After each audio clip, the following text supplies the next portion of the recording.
Airport மூர்த்தி ஏர்போர்ட்டில் செயினை திருடினவன். இந்த ஏகலைவன் இளங்கோ செயினை திருடினாள். எப்படி கூட்டிருக்கு பார்த்தீங்களா? அயல் நாடுகளில் வாழுகிற ஈழத்தமிழர்கள்ட்ட இந்த புத்தக வெளியீட்டுக்கு, இந்த செலவுகளுக்கு உதவி பண்ணுங்க அப்படின்னு கேட்குறாரு. இந்த ஏகலைவனுக்கு தான் அனுப்புறதா தான் சொல்கிறாங்க. எவ்வளோ பணம் வருதுன்னா 50 லட்சத்துக்கு மேலே வந்து திரண்டுடுது. 45 லட்சத்துக்கு மேலே ஆட்டையை போட்டாப்புல. உன்னை முருகனும் நளினியும் காரி துப்புனாங்களா இல்லையா? இந்த புத்தகம்தான் கிட்டத்தட்ட 45 லட்சத்துக்கு மேலே இவர் ஆட்டையை போட்டது.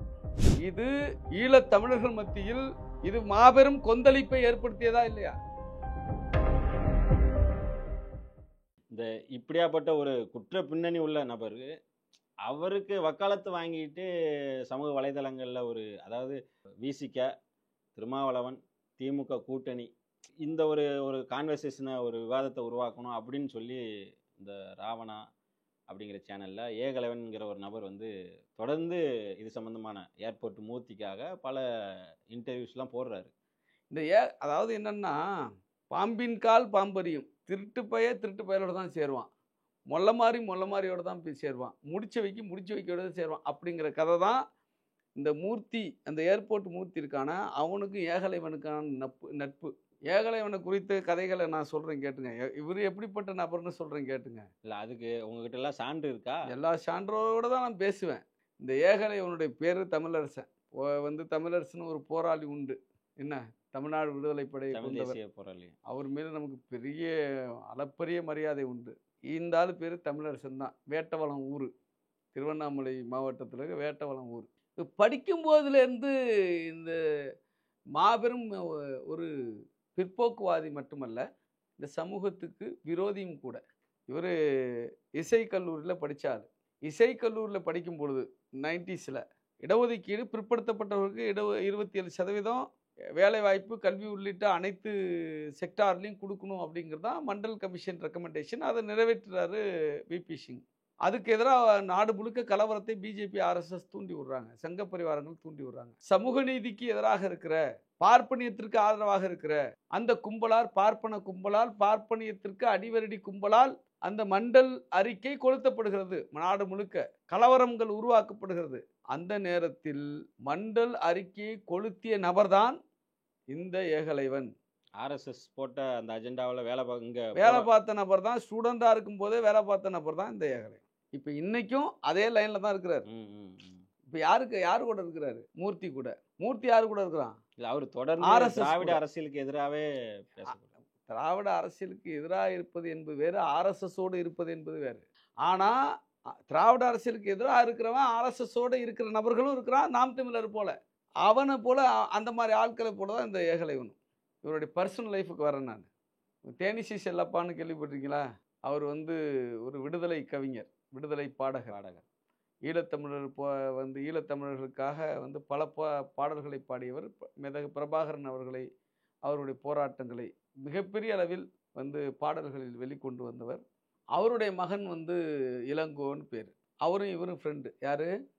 ஏகலைவனும் இளங்கோவும் ஃப்ரெண்டு. ஒன்றா தங்கியிருக்கிறாங்க. அப்போ இளங்கோ அப்போ தான் ஆஸ்திரேலியாவது எங்கே வெளிநாட்டிலேருந்து வந்திருக்கார். வந்தவர் இவங்க 2 பேரும் சேர்ந்து அப்போ மது அருந்துறாங்க. மது அருந்த பிறகு அந்த இளங்கோ போட்டிருந்த 4 பவுன் செயின் காணா போயிடுச்சு.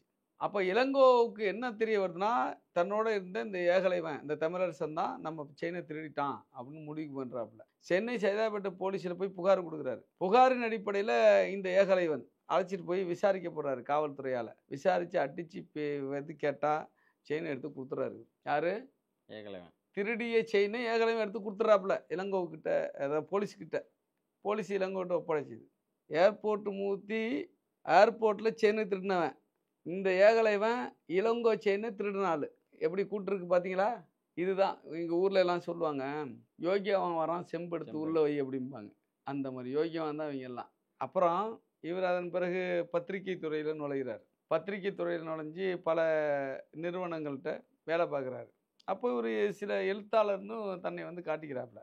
அந்த எழுத்தை கூட திருட்டு வேலைக்கு தான் பயன்படுத்துகிறார். அதை நீங்கள் புரிஞ்சுக்கணும். அதுக்கு என்று ஒரு 2 உதாரணம் இருக்குது. முதல் உதாரணம், ராஜீவ்காந்தி கொலை வழக்கில் சம்பந்தப்பட்டதாக கைது செய்யப்பட்டு தூக்கு தண்டனை விதிக்கப்பட்ட சாந்தன், முருகன், பேரறிவாளன், நளினி, உள்ளே ராபர்ட் பயாஸ், ரவிச்சந்திரன் இவங்கெல்லாம் சிறையில் இருக்கிறாங்க. அப்படி சிறையில் இருக்கும் பொழுது நளினி அவர்களை ராஜீவ்காந்தியினுடைய வந்து துணைவியார் சோனியா காந்தியும் அவங்க பொண்ணு பிரியங்காவும் வேலூர் சிறையில் சந்திக்கிறாங்க. சந்தித்து பேசுகிறாங்க. ரொம்ப நேரம் சந்தித்து பேசிட்டு வர்றாங்க. இது என்ன நடந்தது அப்படிங்கிறத வந்து ஒரு புத்தகமாக வெளியில் வருது.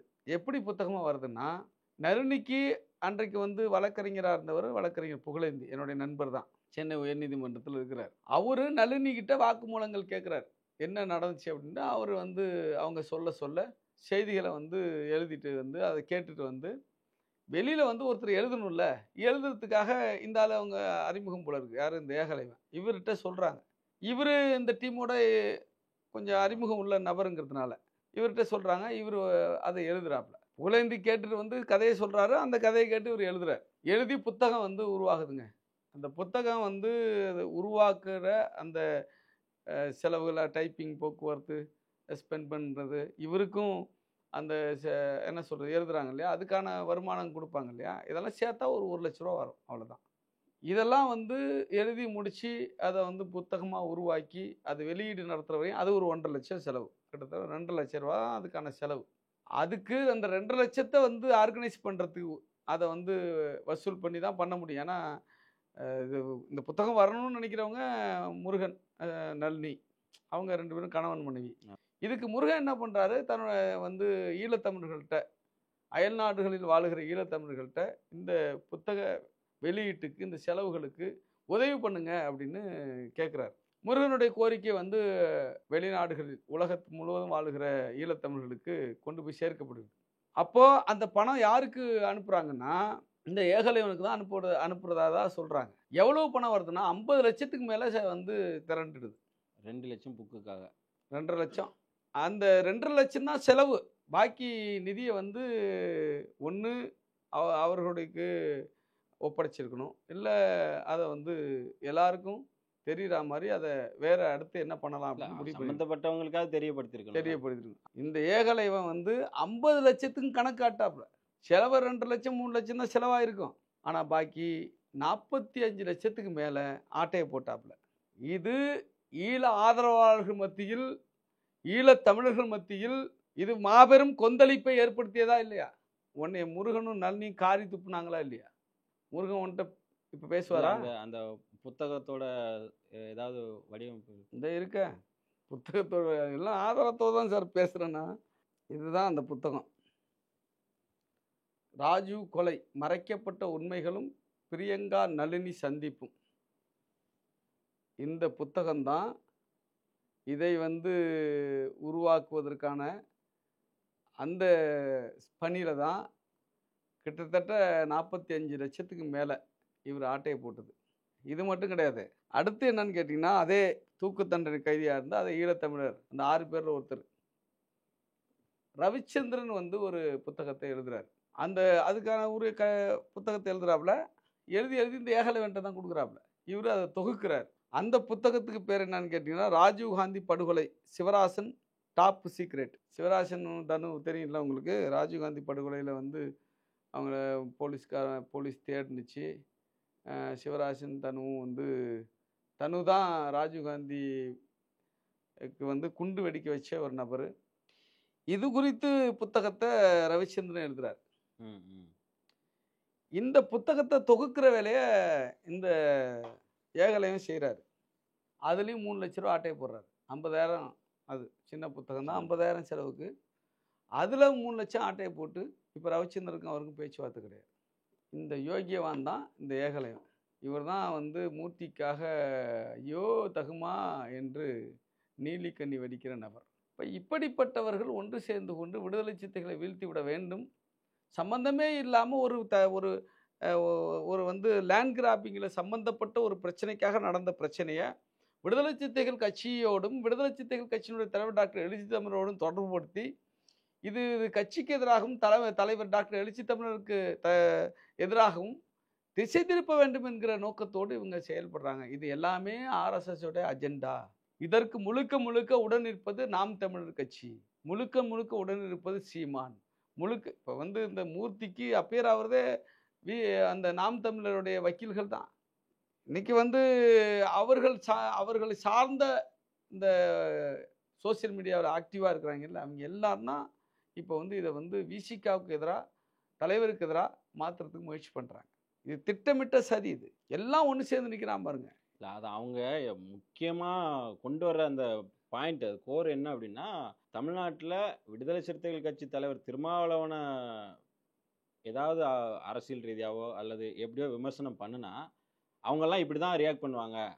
திரும்ப வந்து அட்டாக் பண்ணி வந்து தாங்கிட்ட இருக்கிற இன்ஃப்ளூயன்ஸை பயன்படுத்தி இப்படி ஒரு இந்த மூர்த்தி இருக்கானே, இன்னைக்கு நேற்று விமர்சனம் பண்ணல. எனக்கு தெரிஞ்சு 20 வருஷமாக வந்து டாக்டர் எழுச்சி தமிழன் தொல்காப்பியன் திருமாவளவனை திட்டிக்கிட்டு தான் இருக்கிறான்.